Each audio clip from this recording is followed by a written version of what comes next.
Pemirsa, Polrestabes Semarang mengungkap kasus penembakan terhadap seorang perempuan di bawah umur di sebuah rumah kos di Kota Semarang. Polisi juga mengamankan airgun yang digunakan tersangka untuk menembak korban.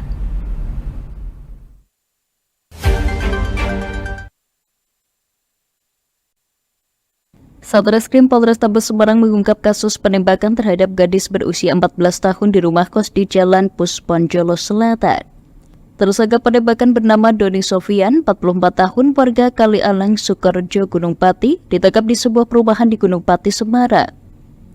Di hadapan petugas, tersangka berdalih aksinya dilakukan karena tidak terima terhadap korban yang diduga telah menjual anaknya yang masih berusia 13 tahun ke lelaki hidung belang. Tersangka juga emosi karena korban diketahui tinggal di kos bersama teman prianya. Pada tanggal 2 Oktober yang lalu, kurang lebih pukul 22.30 terjadi penembakan yang dilakukan oleh tersangka Doni Sofiawan terhadap korban, di mana korban ini atas inisial CTD berumur 14 tahun. Karena satu, dia jual anak saya. Buktinya ada kalau anak itu dijual? Ada. Bukti apa? Anak saya Melalui apa buktinya? Saya sudah laporkan sebelum saya nembak korban itu. Laporkan kemana? Ke PPA. Oke. Terus kedua, ibunya juga utang 2 juta. Sampai Ibunya si Neta ini? Ya. Kok bisa utang 2 juta? Kamu bukan ceritanya? Ya, dia nangis-nangis datang ke rumah, alasan hidup udah mati, saya harus dapat uang segini. Lah saya nggak tahu kalau dia nyatanya buat itu apa, peristiwanya kayak judi gitu loh.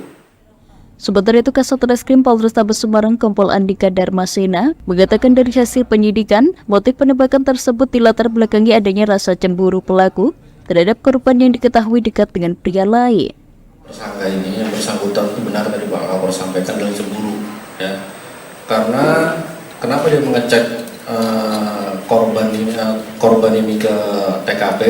Jika ada info untuk korban ini akan dipesan dengan laki-laki lain, gitu loh. Sehingga bersangkutan ini datang ke sana, ini ngomong baik-baik, ya makanya teriak sehingga dilakukan penembakan. Berikut juga, memang ada utang yang dimiliki dari ibu korban yang setahun lalu. Nah ini sehingga korban tersangka ini emosi mengeluarkan senjatanya ini dan menembak pelaku sebanyak 3 kali. Dari tangan tersangka, petugas berhasil menyita sepucuk senjata airgun yang digunakan untuk menembak korban. Atas perbuatannya, tersangka dijerat Undang-Undang Perlindungan Anak dan Pasal 351 KUHP tentang penganiayaan dengan ancaman hukuman di atas 5 tahun penjara. Polisi juga akan menindaklanjuti dan melakukan penyelidikan terkait laporan tersangka terkait penjualan anak di bawah umur yang diduga dilakukan oleh korban terhadap anak tersangka. Dari Semarang, Hinufan, Lingkar TV melaporkan.